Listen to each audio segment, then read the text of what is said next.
Hey everyone, welcome back to the All Music Matters in That podcast. I'm your host, Brian. And today, welcome a special guest out west right there.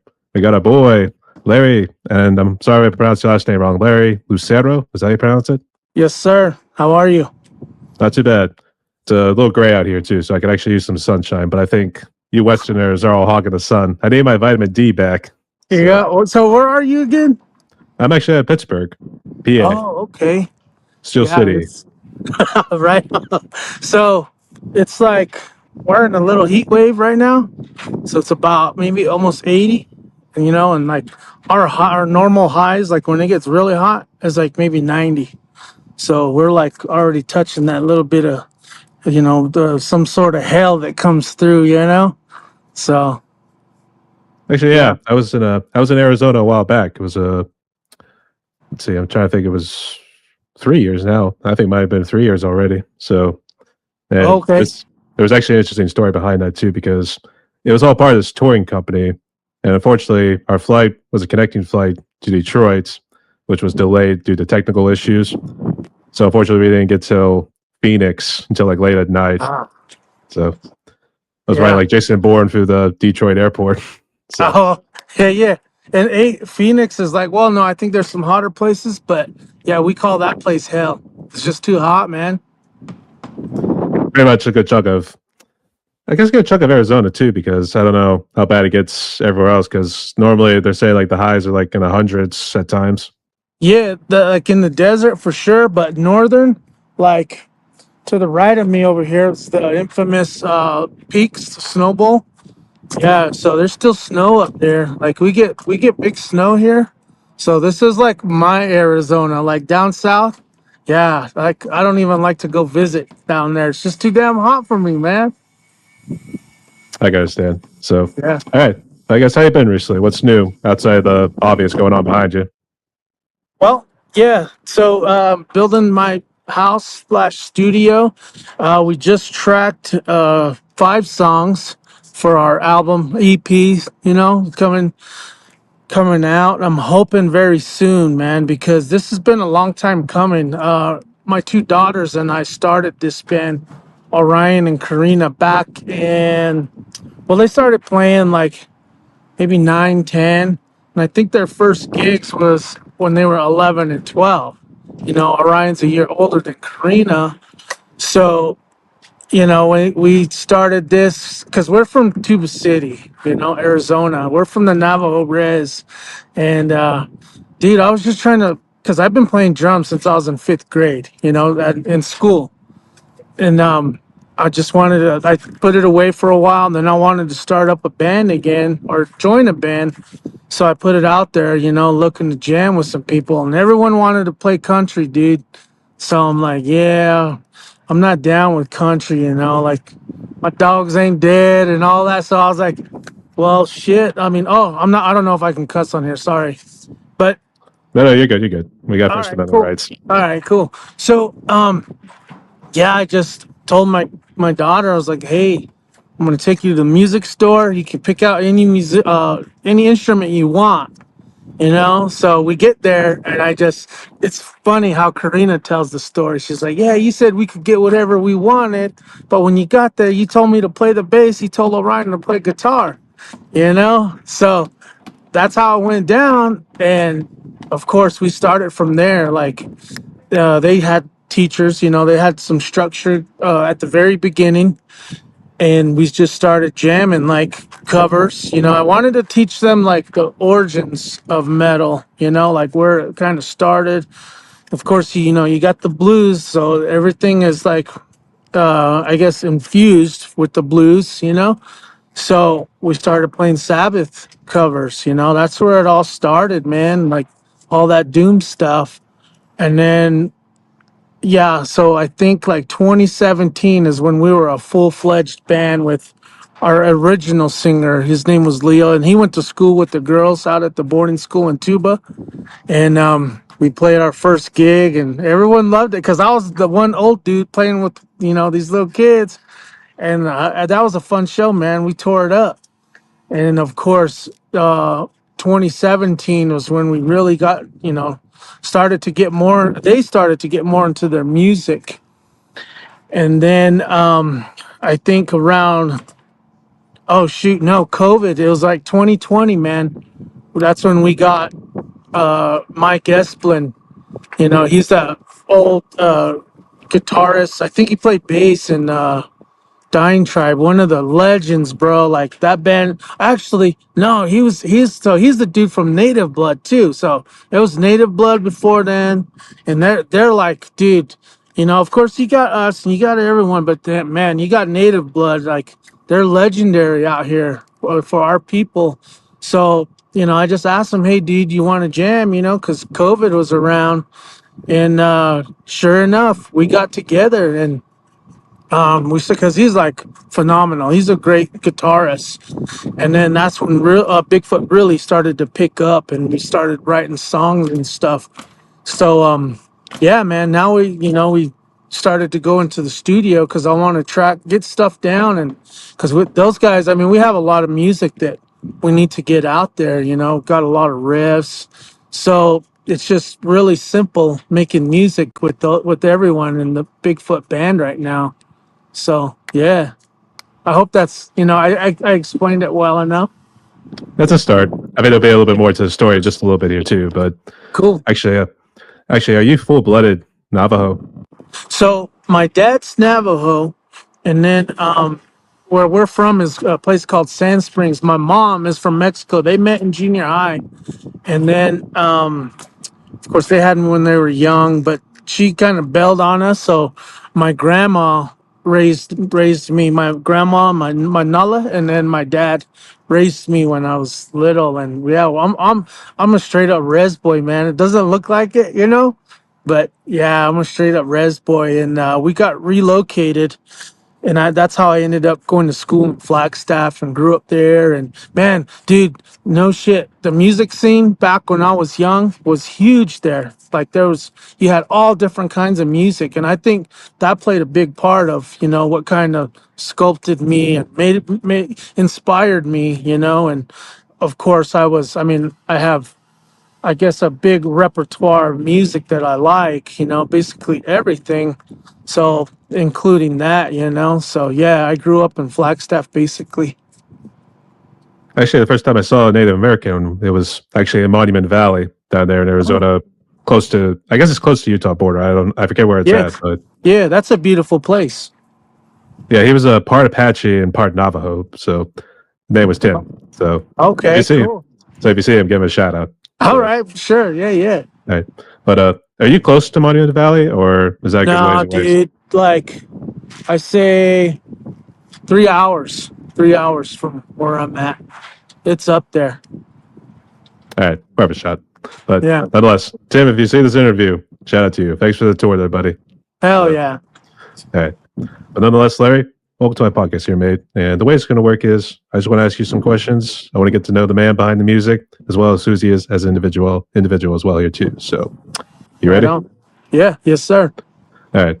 So, you did kind of give us a little bit of the background story right here too. But I guess what really made you want to be a drummer? And I guess, did you try any other instruments back in the heyday? I sure did. I tried the viola, and then because I like the strings, I played guitar. I guess started guitar like when I was around maybe 7, 8 years old, messed around on that. And then, going to elementary school, you had that option, because I was part of the arts.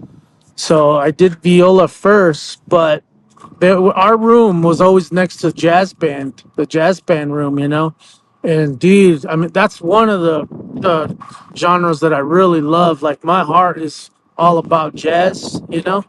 So, man, I was like, I'd be playing in our little, orchestra, whatever. And I was like, man, this kind of sucks. Like, I want to be, playing the drums because, just it was part of my heart when I could hear it. So I quit that day, and that's when I went and talked to that teacher and was like, hey, can I, join the band with you? And he was like, hell yeah. So it was really natural, the drums, because I really loved music. I guess from a kid, my dad listening to, at that time, it wasn't classic rock, it was just rock. So I grew up a lot on that. But then because I was born in '79, so '80s was like the best time to me to grow up. '80s and '90s, because the music was so dang great, you know. And I remember like my fondest memories. It it includes like new wave music, you know, which was really poppy around that time. It was like, you know, in the number one charts, whatever. So I really got into new wave a lot. I liked it, you know, what was coming out from, I guess you could say, Europe and all that stuff. So that kind of created me, you know, and a lot of it was like, I guess, not really so much electronic, but you know, it's like a lot of drum machine type stuff. But then, of course, because I had this uncle, this one uncle, and he was he was the baby of the family. And of course, like I told you, like my grandma raised me, so I call her my mom, and he was kind of like my older brother, and he was a metalhead, dude. So I would like dig in his tapes and stuff, and so you know, I found all the Slayer stuff, all the good head thrash stuff. And then I remember the one album, man, that really turned it on for me was Master of Puppets, because, you know, that was Cliff Burton days. So I played that and I was like, what the hell is this, man? I was like, this is freaking awesome. And I think I was like 5, 6 around that time. So, you know, I was, all the other kids were like worried about, you know, playing, you know, and all that stuff. And music wasn't a real big thing. But man, I was really into it. So I was kind of like a different type of dude, you know, little guy, because I really loved my metal, you know. And so that kind of shaped me from then on, you know, even when I would want to learn all the chords on guitar, you know, and you get, that's where you kind of start. And you know, get the tabs for, you know, your favorite songs that you want, you play there. And of course, that's when I got into drum. By the time I started playing and, you know, snare for jazz band and all that stuff, I was fifth grade, and like my most favorite bands, you know, were all the greats like today. So of course, that's, you know, was like a big inspiration and part of my life at that time. And then, of course, you get more evolved. You know, we could go into like and Justice album, you know, and I would say like around '89 or something. I heard Primus for the first time, and they were my most favorite band because of Tim, you know, Herb Alexander. I freaking love the way he drummed, dude. Like I'd sit there and listen to over and over, and you know, I was like, man, I couldn't wait to go back to school the next day so I can get on the kit and like try to imitate what I could hear from those. And I'd get in trouble a lot, you know, from the instructor. Be like, hey, you know, we're here to play this, you know, and what are you doing? So that was, you know, the '90s was kind of setting in there. And of course, you know, that was, they called it the grunge era was coming, you know, and I really got into that too. But I remember Pantera was hitting the scene at that time, and dude, it was just freaking heavy, you know, and I didn't really, you couldn't really put a name like a certain genre, because, you know, metal has all these different branches that goes off. I mean, you got black metal, of course, you got, you know, heavy, you got thrash, but they considered Pantera groove metal, and I didn't know that at the time, but it is groovy, you know, because of Vinny, you know, like he was laying down some groovy shit with Rex, dude. So I think that's why it was just so freaking killer, man. So once Pantera hit the scene, man, I was like full fledged drummer. I knew what I wanted to do in life and all that, you know, and so yeah, and not only that, I mean, Dime and Vinny were like, for our people, for I could probably speak for like all the natives. They're just like big for all us natives, you know. And like one of the best story, oh, it's not a good story, but when Vinny, I mean, I'm sorry, when Dime, you know, got shot and died, freaking, they put this big on the, because we have our paper, it's called the Navajo Times, and I'll never forget it, dude. They had the, you know, he made the front page, you know, like Dime was gone and shit, and it was just really sad, you know, to see that article, and I was like, dang, because he was like a big inspiration to our native people, man, you know? So yeah, that's where like where it started for music for me, man. I hope I'm not like veering off to the side, but yeah, I kind of get happy about talking about it because you know, we don't really get to express that part, you know, as much as being like, I guess, just regular simple musicians, you know, because this is basically a hobby for me, you know. I know I won't quit my day job, you know, to go be a musician and stuff. Although I have tried, it didn't work out. But you know, yeah, I appreciate you letting me tell the stories, man. That's why I do this. I actually be able to have people tell their stories. So yeah. Yeah. So actually, I think I saw one of your Facebook posts. Was it the lead singer for Anthrax, Joey? I think his name Oh was. yeah, that was cool. Yeah, yeah, freaking coming out in that headdress, you know, in the Indian song. Yeah, yep, fucking A, dude. Cry for the Indians. Yeah. Indians, yeah. Die Oh man. for the Indians. Yeah, dude. Fuck yeah. Oh yeah. Charlie Benante, absolutely killer drummer too. Oh, So dude. He's one of the best. And see, that's the thing, dude. Drummers, man, like that freaking galaxy. Because, I mean, I don't like to compare, you know. If you're a drummer, you're a drummer. We're all doing the same thing. I mean, you got some drummers that, I mean, they're really freaking great drummers, you know. But if you ask me, like, who's my favorite drummer, like, dude, that's a loaded question, bro. I can't answer that, you know. it's almost like we gotta put him on the spot. We should do a top five in that case. There So you said, yeah, even that is still kind of hard, but yeah, but Nante definitely falls in there for sure. all right. I guess while we're on it too, I guess where would you put Charlie Benante? And I guess who would be the other four drummers? So I would probably put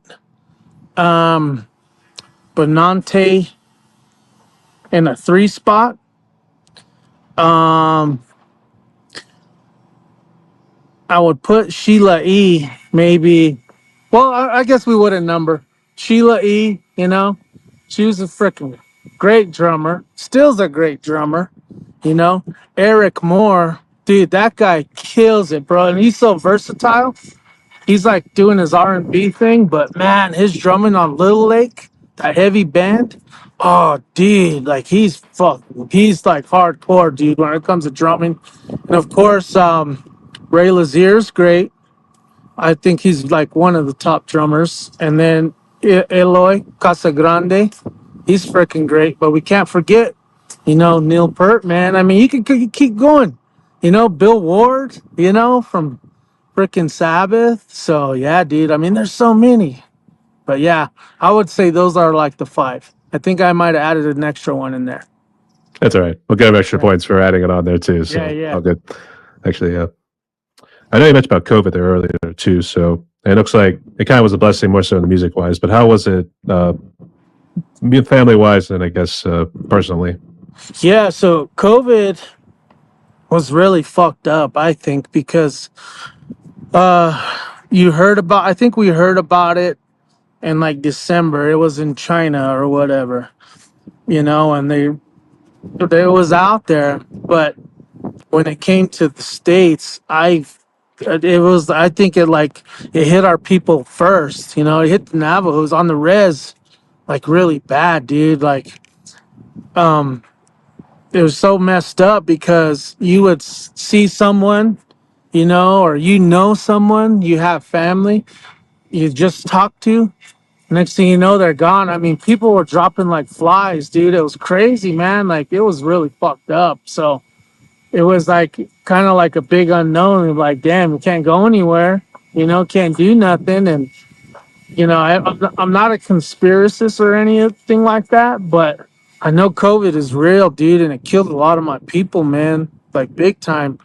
So out of respect for all of the people that we lost and stuff, you know, I don't really say, or I'm like I was saying, I'm not a conspiracist or nothing, conspiracist, but yeah, man, that thing was real, dude, and it messed up a lot of people's lives, you know, and it was a very bad thing, dude. And I mean, it went on for so long too, like, you know, so yeah, it was, I was just, man, I couldn't believe how it was going down and then how we were living through it, and I guess that's when Orion started. She was riffing some stuff and she wrote her first song around that time, which is Q20, and it was basically about freaking COVID and our people, losing their lives and messing up families and just trying to stay strong throughout that time, and so, yeah, COVID sucked.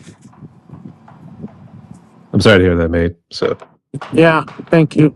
sorry Yeah. for our losses there too. So, but good to see you and the family are doing well there. But I guess were you guys personally okay? I guess did you guys get real sick with COVID? So, dude, I didn't catch COVID for like, I want to say at least a year or two after. And I caught it from my brother, actually. I was on a job, but he worked in a restaurant bar and I had to go remodel it. But they came to work sick, you know? And I was like, what the? I was mad. I was freaking pissed, dude, because I take care of my grandma, and she's 89. At that time, she was young, I don't know, 86 something. And I was like, fuck. So, because it went through the whole family, and the only one that didn't get it was Karina. Grandma got it, so I was freaked out. But she's tough, man. Our elders are tough, dude. She had it for like one day, bro. And by the next day, she was already up and at it. I think she was like, because we had this little dog, she was like hitting the dog with the cane and stuff. So, or like, nudging the dog. And so I was like, oh, yeah, she's cool. She's going to be all right. So I didn't get it for a while, a couple years. And I believe I just caught it that one time. So, yeah. All right. Is your grandma still doing okay? Is Yeah, she still yeah, kicking yeah, some butt yeah. these days? She's 89 now. She does have dementia, which sucks because what did they call that? The someone explained it to me real good, and he was a musician. I forget. I must be getting old, but I mean they call that the slow death, or the long goodbye. He's like, that's called the long goodbye. Whoa, that's freaking true, man. Because you see your loved one, because dude, I was her tail when I was from a baby, and that's all I know is my grandma. So, she's good though. Like, I don't really, I mean, she has her moments, she tends to forget and ask the same questions, same stories, but, we just, we're there for her and we all everyone loves her, we take care of her because she worked her butt off for all of her kids and especially me, took care of me all the time. So, I mean, grandma is basically all I know. So, yeah, grandma's doing great. And sometimes we'll haul her to the gigs, dude. She'll want to go check us out and rock out with us. So, yeah, she's doing great. Well, that much is good to hear. But all right. So Yeah, yeah. stay strong there, grandma. So Yeah. Hell yeah. hey, I think you mentioned earlier about the music scene in and around Flagstaff, but on the reservation, for instance, do you guys? I don't know how it works in terms of like music school or whether you have a bunch of music classes or anything there too. So what's it like on the reservation in terms of music wise? So, I'm not sure because where we're from in Tuba, the girls went to the boarding school, but I'm not sure about the public school because in boarding school they had this awesome teacher. His name's Mr. Q, Blair, but he was a music teacher for the girls, and he was freaking awesome. And he plays in Dying Tribe now. He's a guitarist for them. So they had, music class, and they would get to showcase their talents because he would put on, little concerts at school and stuff, which was, I think, was very important because you get to perform in front of people, you know. So, at that aspect, he really like emphasized on his students, and so they had that, but the girls still did their other teacher in Flagstaff, once a week or whatever. And his name is Trevor, badass blues guitarist, one of the best blues guitarists I know, and no one knows about him really, but he's freaking awesome. And I think in the high school there wasn't a lot of they had you could take guitar for one semester, and then that was all they offered for it. So it seemed like the arts are like going away in schools. I don't know, because I know when I went to school, there was a lot of it. Even art class itself. I don't really see that anymore in the schools. So I don't know. It's kind of sad. Yeah, it's almost like yeah, one semester to be turned into Eddie Van Halen, and then that's it, I Right? Yeah, guess. So, yeah. No shit. Oh, start your own band. But apparently, but good. yeah. But the music scene, as far as the reservation goes, I think it's freaking huge. Everyone's doing some sort of music because we don't have shit out there. I mean, it's basically just you're on the reservation, So I see my people. I see a lot. All the natives. They're very creative, you know, and they're inspired by a lot of creative people, and we have our own songs. Traditional songs could be NAC songs, but we all have our own songs. So that's like we're born with that. So music is a big part of our lives, but when you get into the music scene itself, man, I see like the res, the Navajo res is there's so many different bands, and I love it. I love to. So I'll tell you like how I roll because we go play in California a lot, right? And I'll ask like I deal with promoters, and different types of managers and stuff. But I'll take those no name bands, that don't get the exposure. Maybe they do. People know them. I'll take them to California and I'll be like, hey, let's go fucking play a show, man. They're like, what? Way over there? They're like, really? So, we'll go. We'll be on the streets of LA tearing it up, man, because people need to see all that, Because, you got black metal out there, you got metal in itself, and hip hop's a big one, and that it's just yeah, man. It's like the music scene is huge on the reservation. That's good to hear. And Yeah. I guess have you just toured in around like that lower part of California and parts of Arizona, or have you gone to like other states? Been to New Mexico. That's it. Yeah, that's it, man. We haven't really gotten a lot of exposure. Um, hence why I'm trying to like get these songs out there, get them tracked, get something down, because we do have a lot of it that we need to put down so people know our music. So it's basically just been California, Arizona, uh, yeah, the reservation, and New Mexico. We did play a gig out there once. Which part of New Mexico? Because I used to That have was family that used to live in New Mexico, but I think he moved now to Phoenix and apparently loves it there. So unfortunately, ugh, watch what you say about calling Phoenix hell. So I think he's finding a little piece of heaven out there. So okay. Hey, the music scene in Phoenix is big too. But we were in that we played a gig in Shiprock. It's called the Mod, a little place. It was cool. But yeah. I would say, was that what the shirt was, or was that something else? Oh, well, hold on. Sorry. Say again. Sorry, I think we broke up there. I was going to ask about the shirt because I thought you were pointing Oh, it out at first. So no, that's our seal, but we got my boy Bigfoot on there. there's So, always Bigfoot. Oh yeah, yeah, so yeah, yeah, yeah. Yeah. that's cool. Yep. So I guess these bands, how many are you a part of? Is it just this one called Bigfoot? That's my only deal right now. There is a young gentleman that went to school with the girls. Freaking phenomenal blues guitarist. And he's like, yeah, I think he's same age as Orion, so 20. He's going to U of A, but we're gonna do a project together. I feel grateful that he asked me to do the drumming on his music because he wants to record, and put his music out. So I will be doing a blues, just doing the drums on his blues album that he's gonna be doing. Wait, so I might be. I'm trying to think because I know he's into indie. So it might be an indie type thing too. So, which is fun because I like to do different stuff, you know. If I'm just listening to different music, of course, being a drummer, you always got that, you know, that beat, figuring it out, you know, the rhythms and all that stuff.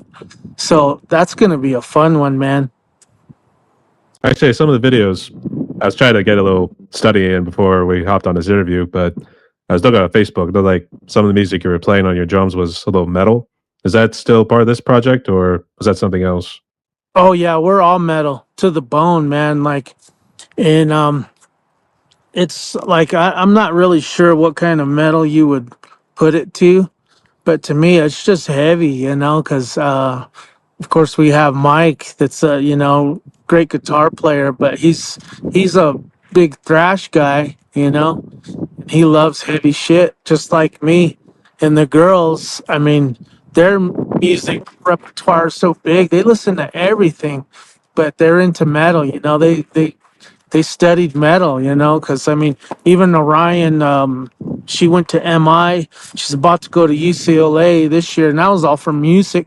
And Karina's doing music at Sac State. She's on a basketball scholarship, and of course, she's doing a music major. So you know, music's a big deal. Yeah. That's good. And was there actually another group that was on the res that was black metal? I think one of your photos, it looked like guy had the corpse paint and everything, but the nice little blood on it too. Oh, okay. That might be the guy that's going. We're doing a show with him on the 10th. Um, not too. What is their name of their? Dang, he's gonna. If he sees this interview, he's gonna be pissed. But anyways, damn, what's the name of their band? Slow Dismantle.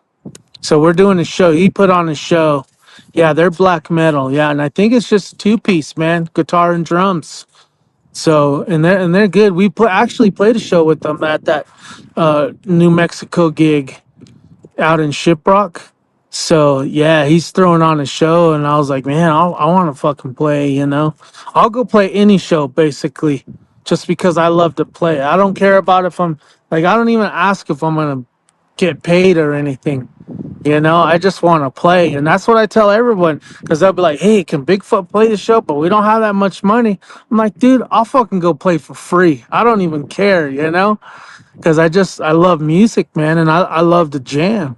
So yeah, I would say I would negotiate. Please provide a free meal, and you'll get yourself a show. So right, yeah, at that's least awesome. something, yeah, yeah, for sure. I'll say that too.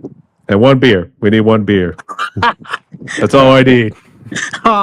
Right. Well, are you a musician? I do drums, yeah, and I've also done my own vocals. So Right on, dude. it's actually me and a friend of mine at Texas, and we formed our band called Demiurge, and it was something that came apart or came together last year. Sorry, and you know it really broke down a wall for me there too because you know you stand in front of a microphone, you tend to get a little nervous at times because you think you got the millions of eyes looking at you for some reason. So, Yeah. but actually, before that, it was actually a friend of mine who was just looking for people to do vocals on like free songs that he had, and that's how it all started. And here I am. Oh, cool. And you're still drumming now? Oh yeah, I upgraded the set there Nice. too. I gave myself my own little Christmas present last year with a Roland VAD 706. Oh, sick, dude. See, that's my thing. I want to get me a nice rolling kit, but because you know I'm doing the studio, I want to get me a sonar studio kit. You know, something for the studio here that I'm building. And you know, sonar, man, it's up there a little bit. And I'm like, man, that's gonna be the last kit I'm probably gonna buy in my life. You know, but I definitely want to get a kick-ass rolling e kit. I guess speaking of which, what sort of gear do you have currently? I guess do you So ever roll with electric kits, or you just been acoustic? yeah, I have a cheap e-kit because I have my other daughter. She's the youngest. She's blind though, but she wants to be a drummer, and so I bought her you know, just a regular, I guess, standard e-kit, Guitar Center, whatever. That's what we have, and she's doing good on that. I mean, I get down on that thing. Of course, the pads are very small. That's what I like about e-kits. The ones with the smaller pads, because you're sticking. It controls you on your sticking. Of course, you want to hit in the middle of the head. So I try to practice on that. As much as I can. But so that's the one e-kit that we do own. I played a lot of Mapex in my life. I had some Tamas. Right now, I have a cheap PDP. The step below the DW, whatever. But I bought it off a veteran, a Vietnam veteran that said, I can't play this anymore. I'm going to sell it. And I got the utmost respect for veterans. And so I was like, dude, I'll buy that kid off, I'll fucking tear it up. I'll fucking take it with me everywhere and jam. He's like, would you please, and so that's what I'm rocking with right now. And I got, symbols. All I roll with on that is the pasty roots, the darker tone symbols. Because I do hit hard. And as far as clarity on the cymbals, not very bright. I'm sure but when you hit hard, you get that crash, that dark tone.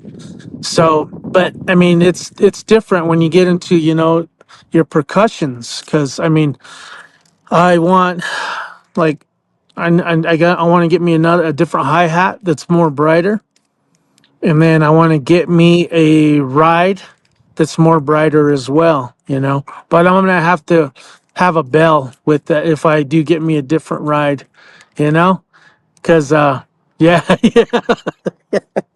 yeah, need more cowbell there, Larry. I'm laying down right, the beat here. So right. Well, the bell I'm talking about is like I'll have to get the bell and flip it upside down, put it on top of my other ride that I want to get, or just have it alone on a stand, just because you go. I like that bright, or I like that loud bell, especially when I'm riding. So yeah, that's cool. Actually, the way I was seeing the kid, it was almost kind of remind me how Sepultura's sound kind of was there too. With I guess he was using bongos. I don't know, or oh it yeah, sounded it sounded a little bit more tight. I'm not too sure, but it was like he had two extra toms off to your left. yeah. Those So mini temps. The engineer at the studio was calling them not rocket toms. He was calling them roto toms, but they're mini temps. And I wanted roto toms, but I just couldn't find the ones that I wanted. And my boy from the local music store in Flag was like, I got these. I tried them out, never left the kit. I mean, you get that because it's metal, and of course it has the wires inside. So you get that certain tone, especially if you crack it.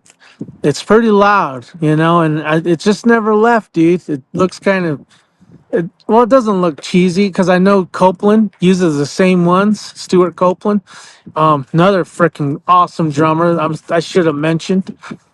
But yeah, man, I mean, I am gonna add rotos to the kit here soon. And I forgot to mention, I roll with the DW 9000 on my twin pedal. So yeah, DW is the way to go. I actually got PDPs for my foot pedals, and I could have upgraded, but I wanted to keep the ones I had on my original set because I really liked them and I had a good feel with them too. I think the problem is now I think you're supposed to have the double pedals like that.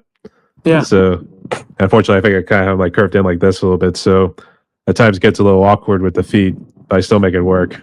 Yeah, and it's all about the pedal. I've heard some great drummers say, you got these guys, new drummers, be like, oh, I gotta get this pedal sucks. I gotta get me a new pedal, you know.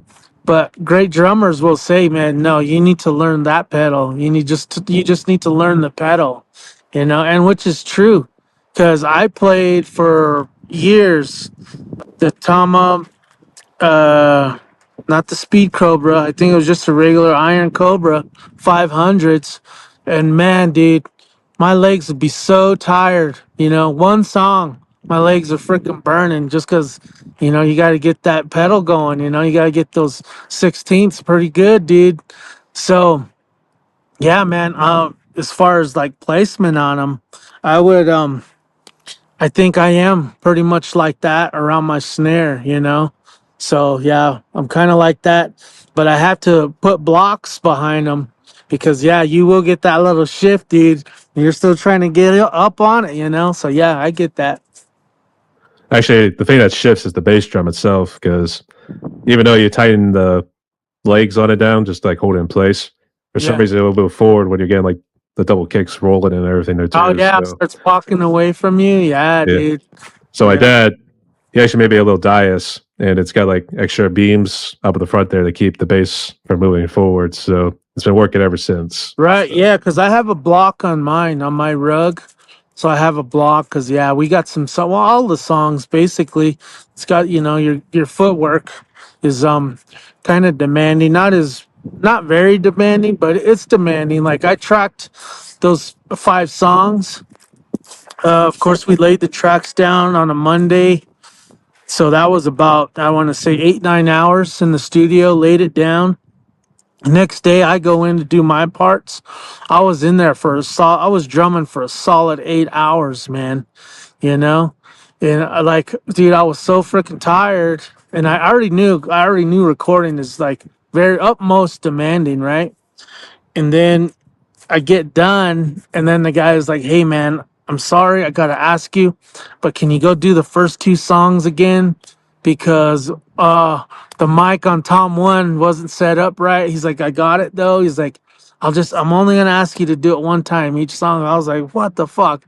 So yeah, Win did it again, but dude, I was freaking sore the next day, and so yeah, because again, I was working my butt off because I own my own construction company, and we had this deadline to meet. So I was working 7 days, no practice on the drums. Then I go practice for a couple days, and I'm like, yeah, let's go record. And oh man, that was like a big mistake. So, but it was fun, yep. At the end of the day, that's what matters the most. Though I think you had to really pop the Advil or the ibuprofen afterwards. So right? Yeah, yeah. yeah, yeah, for sure. I guess since you mentioned about your construction company, I guess tell us a little bit about it here too. I guess is this a recent one, or is this something you've been Yeah, owning for a so good while? I'm running off of before it was L&L Woodworks, but now I got my generals and it is called Bigfoot Construction.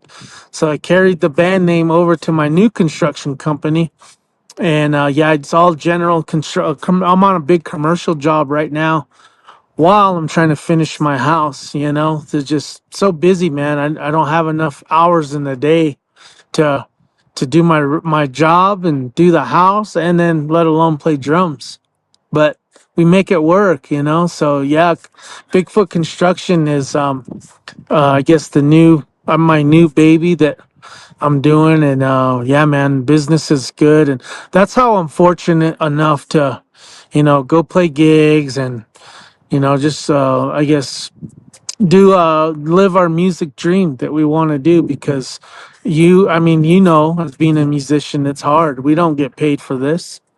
And even if we did get something for a gig, it's not very much. They couldn't support a family. So, yeah, Unfortunately. So right. and I guess what other hobbies do you do outside of music and their main job with the construction? I guess you do anything else? Yeah, I hunt, fish. Uh, we're big into guns. I know everyone doesn't want to hear that. We love to go shoot.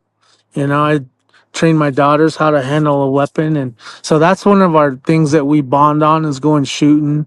Fishing's a big one. We love to go fish, and yeah, hunting season comes around. That's another big one for us. Basically, being in the outdoors is like another hobby that I love and hold close to my heart because that's how my dad raised me. So it really never left far. I taught my daughters the same thing. So yeah, they're all about it. I'm surprised because they're women now, and they're like, when we going fishing? I'm like, what? Okay, let's go. So yeah, they're good kids. They're still kids to me. So but they're good. So yeah, that's what we normally do. Unfortunately, it's hard to keep up with the stamina probably at your age, since if you're working 7 7 days a week, probably 8 to more hours. It's like I just got home from a 10-hour project right here. I need at least a 20-minute nap. So yeah, Oh, yeah. Dude, sometimes that would be me. Like, I'll come home from a long ass day of work. I might fall asleep on the couch like an old Che, just worn out, man. And as a matter of fact, when I came home from the studio, dude, I was just so burnt. I did fall asleep like instantly. I was done. yeah, I remember those sorts of moments there too. So all right, Yeah, yeah. I would say for guns, it's almost like alcohol. Instead of like please drink responsibly, it's please use responsibly. So yeah, Oh, yeah, yeah, yeah. You got to learn how to respect your weapons and, clean them. And yeah, that's like one of the big things, man, because, I mean, it is one of our rights that we have in this country, and I just tell my kids that they need to take care of that. You don't play around with guns, and and they know, like, I could leave a gun on the table or whatever, and they know, oh, that's a gun. So yeah, all right. I guess what do you make of the whole thing going on in the states with you see some of the school shootings that kind of happen there too. So you think you need better mental health initiatives and stuff like that?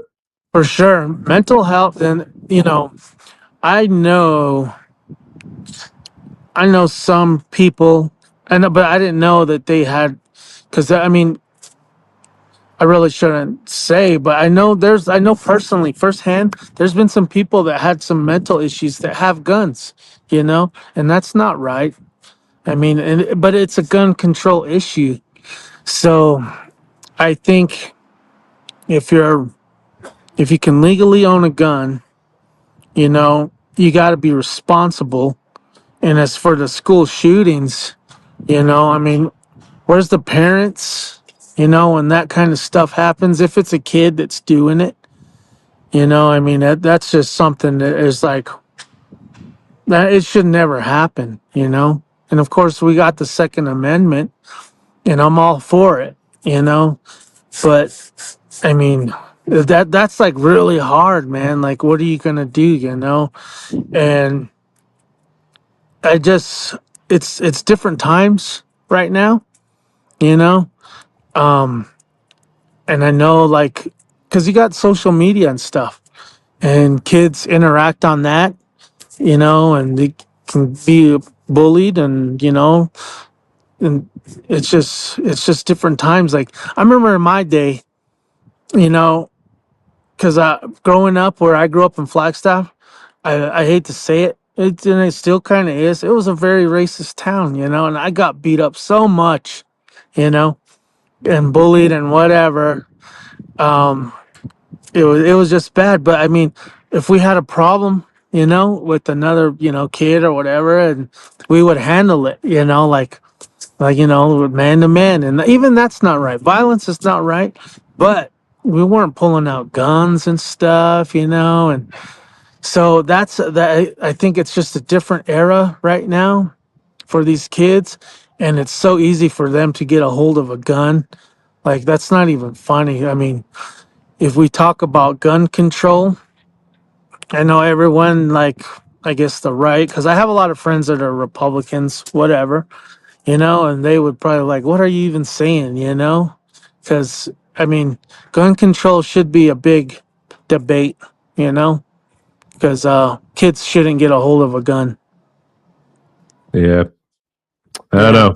It's a I gotta see more debates, but I guess we'll have to see what happens. But Yeah. I mean, dude, it's so bad. Like, I don't know.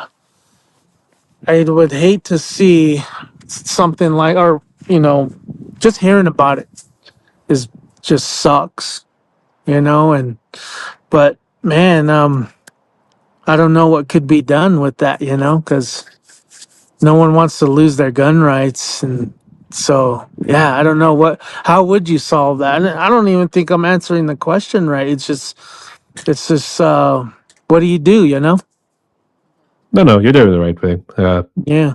I mean, I just gave you a best answer, but I mean, it's six one Yeah. half dozen another. Whenever you think about it. So, Yeah. all right. I will say though, you know, um, if I go into a store, in Arizona, it's you can conceal carry without a permit, right? But if I go into a store and I see someone that has a gun, like I'm not gonna be afraid. Oh, dang, that guy has a gun. You know, to me, in my mind, the way I think about it, if say I see someone that is armed, and then maybe a bad guy comes in, I'll be like, oh, this guy, he could probably, you know, take on that threat. I wouldn't be afraid if someone was carrying, is what I'm saying. If they're a responsible gun owner, if that makes sense. Yeah, but then Yeah. again, how would you know they're the bad guy then? All right. Yeah. Yeah. So So that's the two. So that's another thing. I'm aware. If I do see a guy that carrying, if he's open carrying, which is not good either because you see videos, their gun just gets taken out of their holster when they're open carrying when their back's behind them, and I'm like, oh wow. So yeah, concealed carry, being a responsible gun owner and concealed carrying. I've heard stories where they do stop crimes and such. So yeah, I think I think we do need more of that too. But got to be responsible, man. It's all about how you raise your kids. Yeah, I think it's definitely more of a parenting issue whenever you think about it too. So It sure is, man. Yeah, let's see. But thank you for being a responsible parent and a yeah, responsible gun owner. So yeah. we salute you, Larry Lucero. So Thank you very much, sir. no worries. All right. But I think it delves into another issue with AI and maybe a little bit of social media because I know you mentioned about social media when we were talking about that there. So I guess what's your opinion of AI and social media these days? Well, I haven't really gotten into AI. I know some musicians that are using AI for some of their stuff, and I think it might be like video stuff for their tracks.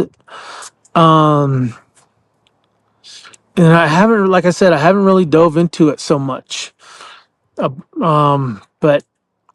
I don't know. That's like that thing. I don't know. Is it like a Terminator thing that's gonna take over? Is it gonna like hurt the music industry? Yeah, I think so. I think you because if you want to go back to, I mean, look at how Napster did music. They started it, and look at it now. You can't make no money off your music. So AI, I'm sure there's good and there's bad, you know, but if it hurts the music industry, yeah, I don't really be so much for it.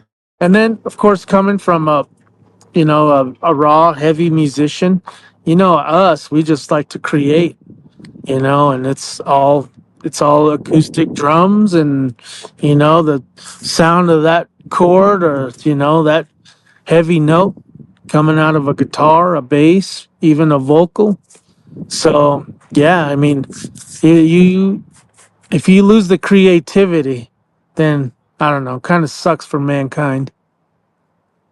Yeah, I can see why. And most people have I reference it as the Skynet conspiracy because people reference Terminator and that's where it all comes from and everything there too.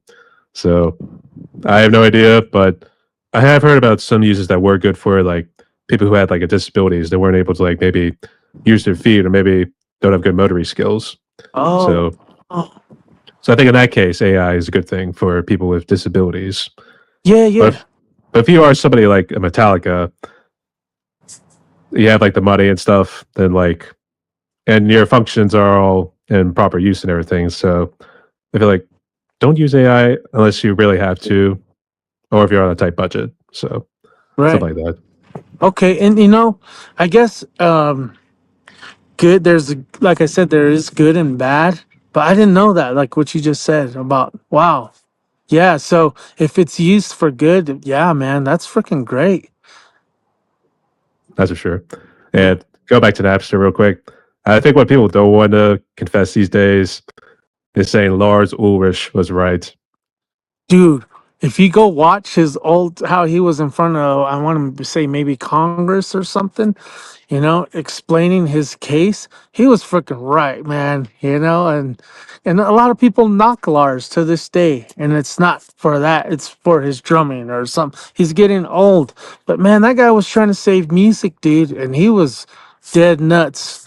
as far as his discussion about it and what the outcome would be with Napster. And dude, I remember Napster. It was funny too, because if you try to download Metallica, they're on Napster, like parts of the song would just cut out. Like they had it to where they would sue Napster, of course. If someone could download their stuff. But yeah, I wasn't really for Napster then, and even to this day, if I want to support a musician, a group, I'm going to go buy their stuff just because that's the way I was raised, how I did it. And I love the thrill to go to the store. If there was an album I wanted, I'd go get it. And then the first thing I want to do is like look at the lyrics, look at the cover art, everything, while I'm jamming the stuff, and that right there in itself is kind of like a dying art, because we could just go to our phone and be like, oh, who are you talking about? Get their stuff, without even caring about the musicians, even though if they're so good. So, yeah. Yeah, I kind of miss those too. It was either like maybe sort of how a typical book would look, where you just open it up like this, or it was like the stretchy ones. Yeah. We want to call them slingy. I don't know, but the ones that really like spread out, for instance, there too. It has all the lyrics and songs, and then the credits, and then who the musicians sang and everything there too. So Yeah. yeah, Yeah.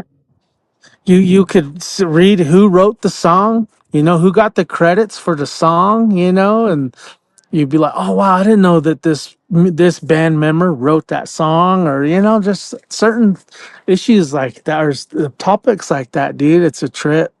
So yeah, I mean, it's just I kind of don't like how the music, I guess, platforms are right now. I mean, I go to my phone at work, I'm listening to music that's, Apple Music, Spotify, whatever, so I do, I guess, support those platforms. Um, so yeah, that's one thing, and I don't think I touched on social media. Your question there, if you don't mind, I go back to that. But social media for musicians is a big one. I think that's what's putting out a lot of these musicians today. Because of it's a lot easier, and I know big top producers that are saying, oh man, it's great, it's even better now, even though you don't get paid on it, but you can get that exposure and get yourself out there. So I do agree with that part about social media and music. I guess what social media and streaming platforms do you use for your music? And I guess even personally, I guess. So yeah, Bigfoot uses both Instagram and Facebook. And I don't run those pages, of course, but and I don't think there's a lot of content like we should be putting out there. Um, but I'm hoping once we get all this music done, that it'll I guess kick some people in the butt to start sharing our stuff. You know, so yeah, that's where you can find us. All right, sounds good. But I was able to find you because I think I befriended you earlier. I don't know if it was because it was one of your posts that you put up. I think it was because one of those with the guns. So I don't know. So Oh, yeah, yeah. I'm posting like I'm building guns now, and yeah, I guess I'm a collector. So yeah, then apparently you love driving around in your truck right there during the snowy mountains, and then yeah, also for Flagstaff there, or I'm assuming it was Phoenix or something because the way the highway was looking, it reminded me of when we were driving to our hotel in Phoenix, close out to Flagstaff there. So yeah. That might have been after the studio time. Yeah, that was down in we did that in Chandler at Ser Soundworks, and dude, they're like, I don't know. I'd call them family because anytime we could rent a room, go practice, go hit a gig, and of course now we're getting to record. So yeah, it's really working out for us over there. that's good. And this studio, I think you mentioned here, is this the one that you've been playing, or have you kind of jumped around to various studios outside of maybe doing it yourself? The studio that we recorded in, or the one I'm building. The one you recorded in, was that your own Oh yeah. studio or was that somebody else? No, that's Shane. I forget his last name. But that's their SCR or Sir Soundworks. That's his studio. That's good. And Yeah. well, I would not just say Phoenix because they do have a good music scene. Because I have interviewed a good Oh, number of people out of Arizona, so yeah, I imagine they have a good number of studios. So yeah. I was just gonna mention that Phoenix is their music scene. It's freaking huge, bro. Like, yeah, and I love it, because we're kind of making a name for ourselves out there. So, which is, cool to be a part of because it is a big music scene and there is a lot of cool bands coming out of there because they're saying that Phoenix is the bigger music scene than California now. How true that is, I don't know. well, I don't know. You got to try to compete with LA, and I think LA is fucking huge, to be honest. So Bro, it's way huge, and there's so many bands. Like you meet so many people, man. If you're, because we normally play in Orange County, Doll Hut, and I love that place, man. If you ever get a chance to play the Doll Hut, fucking do it. Because you meet a lot of people there. It is a little hole in the wall, whatever, but it's a cool place, cool vibe, and you get exposed to a lot of different musicians. And then if you go up to, Sunset, I mean, man, that's another big one. And so, yeah, I don't know how true that would be because every time I go to California, there's so much music. It's so many musicians. And of course, they still have Nam there. So, yeah. that's cool.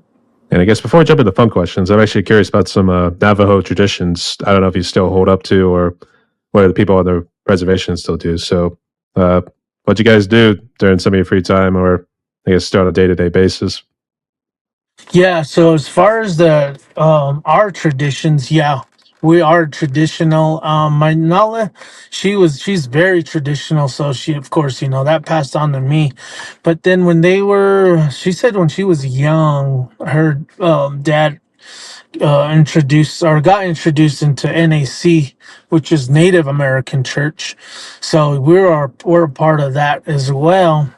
Um, but yeah, as far as I say, being traditional, it's, that's how we get down, and pray, the Holy Creator, Mother Earth, the holy people, all these elements, they're a living being that we hold the utmost respect for. And we just try to treat people in that, same sense. It's just like how we would pray. So we're still living it, especially grandma, I'll hear her up early praying. And so I gotta really hang on to that, and I'm glad that my kids know all about that too, because you know, you can say when they move to the city they forget about everything, but I think that that's what they miss. When they're out and going to school, they want to come home, and that's the prayers that we put down for them, that they always got to come back to, no matter what. It's just because we're a Dene. So we're always going to have to come back and say our prayers no matter no matter what we're doing or where we're at in life. So yeah, it's a big part of us. Good man. Yeah. Okay, that's pretty cool. Actually, you know what? I think I don't want to say it's like a stereotype, but it always seems like when I talk about Native Americans, and even like the tribes, for instance, it always seem to get around the fire, have like the big pipes and stuff, and then like it's almost like getting high or something like that there too. So I don't know if it's every Native American tribe or whether it's just selective tribes that do that sort of tradition. So Yeah, a lot of the plains natives, yeah, they will have their pipes, and that's very I wouldn't say it's very precious, and I guess you could call it holy, you know um so that's how I get from what I know, that's what they consider that. As far as NAC, yeah, the smoke that you put down for them on that um the corn pollen road and everything, and so um that's as far as getting high. No, I wouldn't throw that one in there, you know. But being in NAC, we do utilize, you know, the medicine, but we don't take it as a drug. We utilize it as a sacrament for, you know, the church. So, and of course, that came from the plains, you know, that is, you know, came the Navajos, you know, picked up on. But I wouldn't judge and knock anyone's religion, you know. Um, it's just that, you know, how people pray is how they pray, and how they live their life is how they do it. So we got to be able to have an open mind and be respectful of all people, you know, that want to practice their religion. So yeah. It'd be nice, but you're right. Just some of those who really are closed-minded, if you know what I mean, or they don't want to be as open about it, or they're condemning for all the wrong reasons. That's the thing. So, like, let's say Oh like heavy yeah. metal, for instance, like what you saw with the Satanic Scare in the '80s, for instance. You know, people say like that's Satan's music right there too, or even like I think the one that was actually clever was the whole Kiss one, where it was like each letter represents something. It was like Knights in Satan's service or stuff like that. So Oh yeah. And they said that about other bands too, like Motley Crue, you know, was big Satan, you know, and or worshiping Satan and all of that. But I mean, I don't see a lot of the music. I mean, yeah, I never, especially Motley Crue, man. I mean, they have had some good songs, and uh so yeah, that was funny, you know, because I listened to a lot of that stuff, and I didn't associate it with that.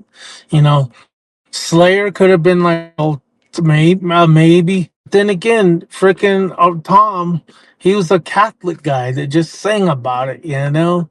So yeah, that's funny, and people do associate it like that. Then they do judge you. Oh, he's a metalhead. He's like this. He's like that. But I could tell you one thing: at the metal shows, it's like we call it our metal family. You know, we all get together, and it's just like we're having a good time, man. It's a big, you know, metal family is how we get down. So that's what I associate it with. that's for sure. So Yeah, all right. The layer basically questions here are pretty good. So yeah, let's jump into some phone ones. Ready? yeah, let's do it. All right. So I'm curious if there's a particular dish I haven't heard about, whether it's from the reservation or whether it's something you cook up. But what would you say is currently your favorite food?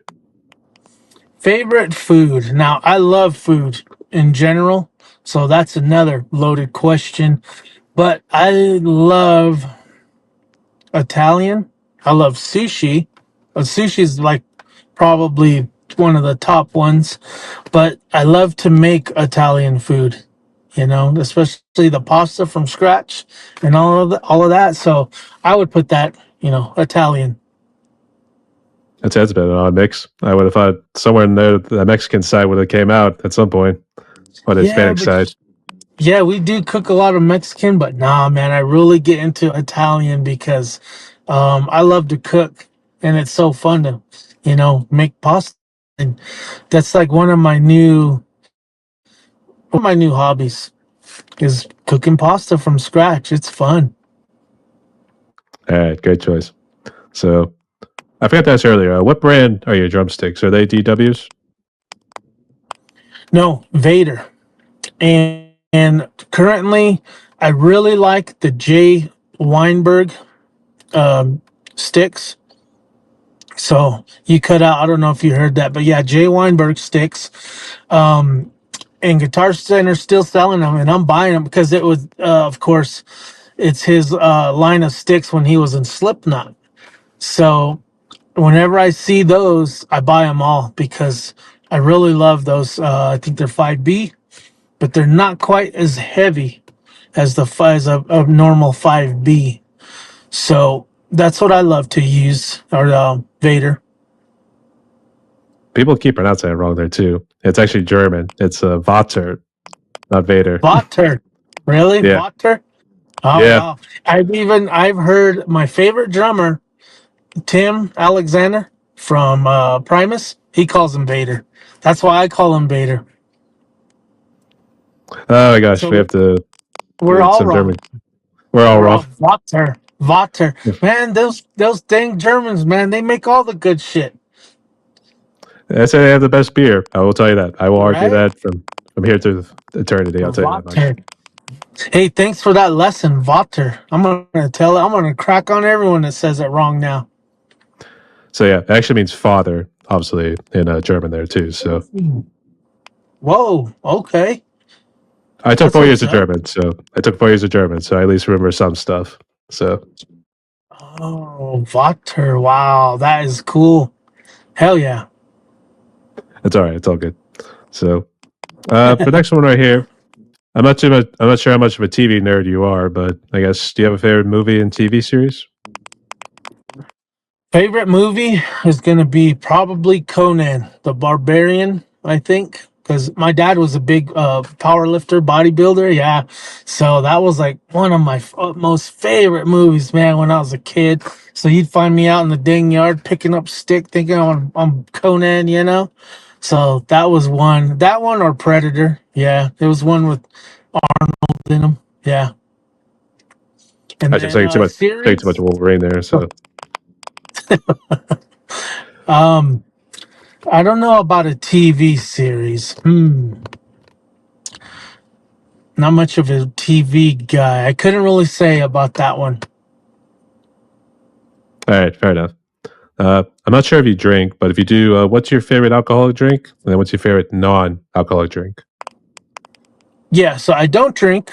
Been sober for 14 years.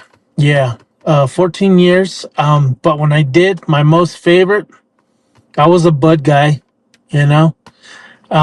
Non-alcoholic, I like tea. I like tea time, especially in the evening with grandma. So I drink a lot of hot tea. Actually, I never say tea at first. I keep thinking like the Asian style tea they probably do in like probably more so Japan. I don't know how much they do in China, for instance, but it's one of those herbal teas. Is that what it is, or what is it? No, and so I'll do any kind of black tea, but yeah, like when I do go out to eat, because I said I do like sushi, it would be green tea, that I'll drink. I'm just I guess a hot tea kind of guy, and yeah, so that's probably one of my drinks that I like. All right, great choice there. And all right, this one's going to put you on the spot because I know you have a hard time picking favorites, for instance. But if you do have a favorite song of all time, feel free to share. Otherwise, another option you could do is name your top 5 favorite bands of all time, regardless if they are mainstream or indie. Okay, top 5 bands of all time.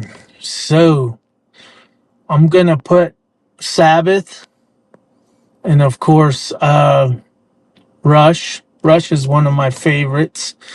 Then we can get into metal. Metallica, the older Metallica was one. Pantera is a big one.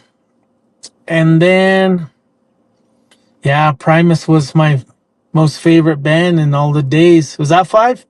Was that? Yep, you got it. Yeah. All right. Yeah.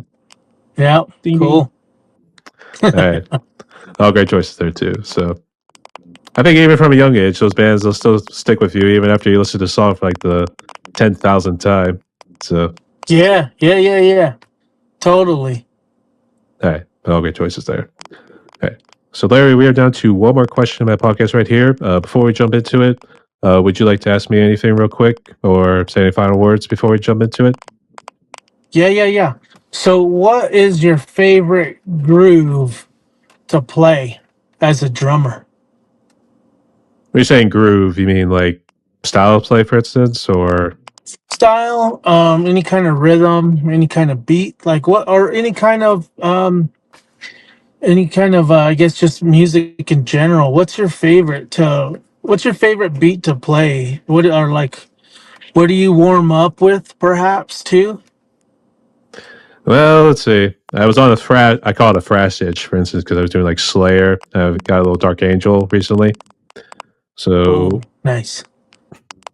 uh, really not really much of a warm up song. I mean, I should stretch before jumping into it because sometimes I'm just not in the right mood and stuff. But I All mean, right. I'm starting to dig Morbid Angel.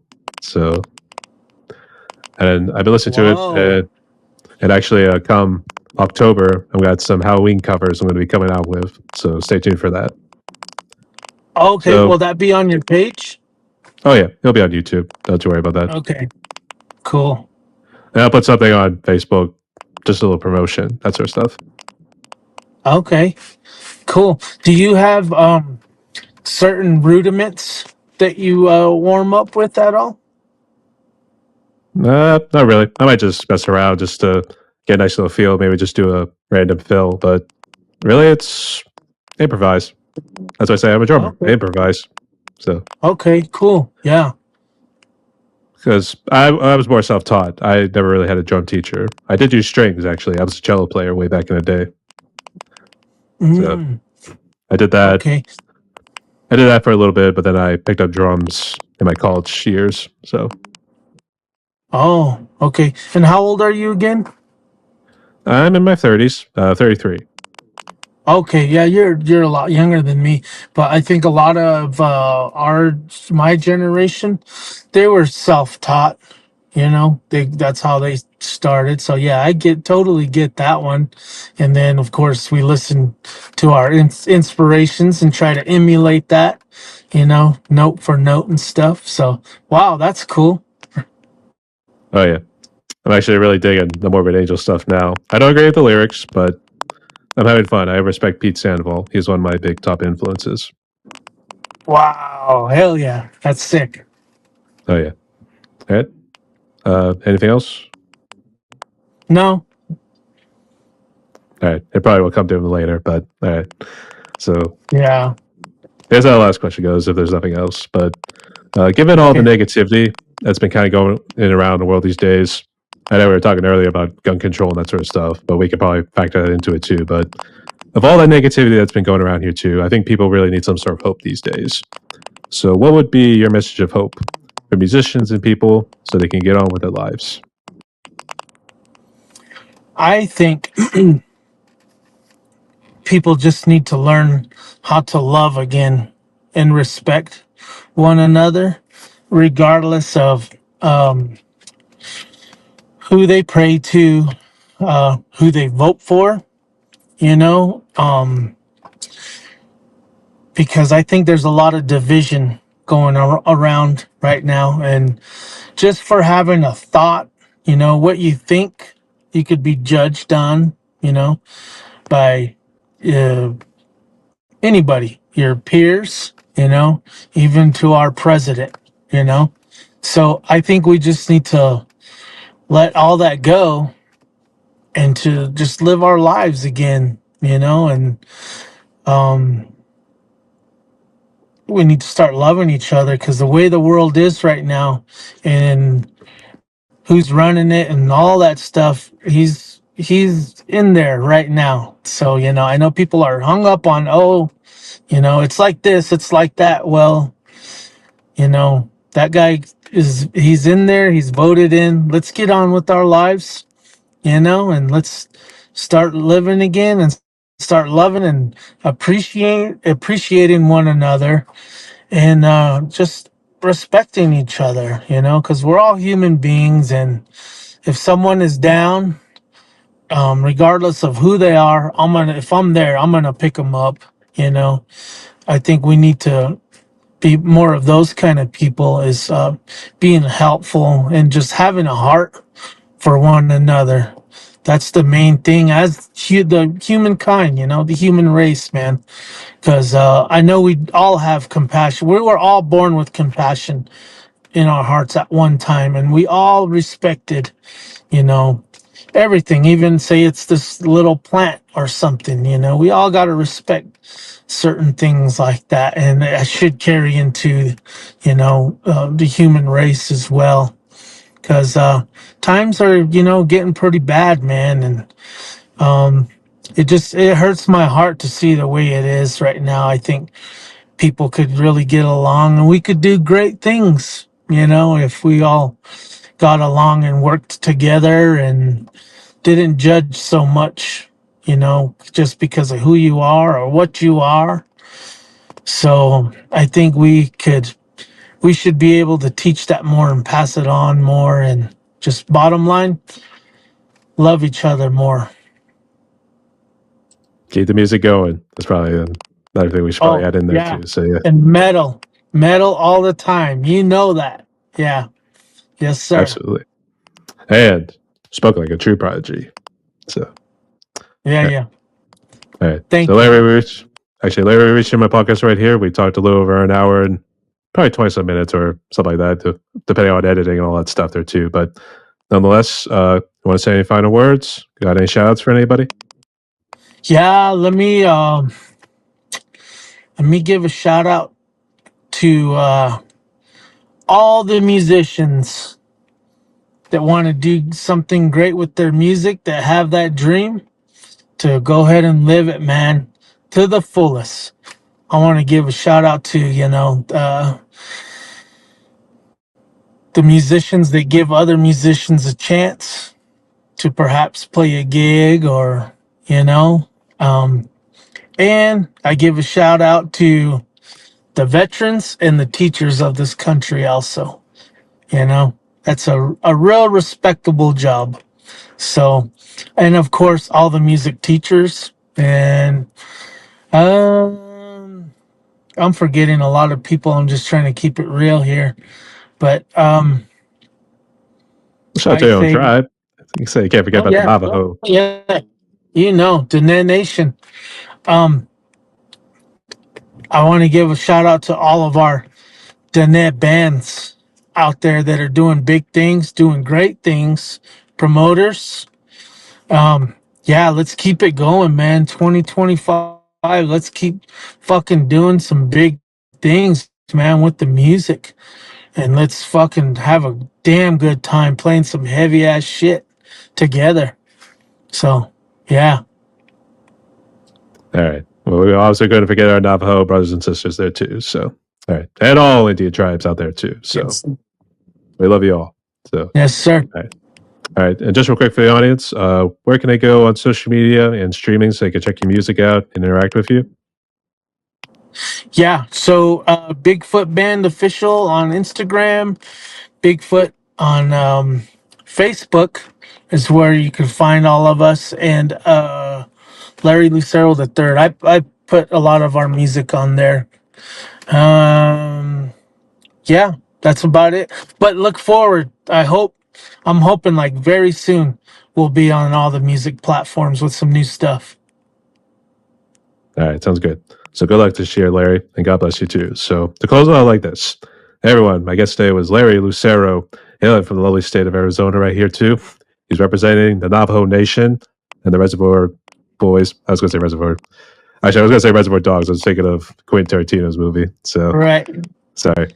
But nonetheless, represent Navajo too. Love you guys nonetheless. And so hit up all streaming platforms, all social media and everything here too. Keep your eyes out for some new music that he's going to be putting out here too. So, Larry, good luck this year and God bless you, mate. So stay safe.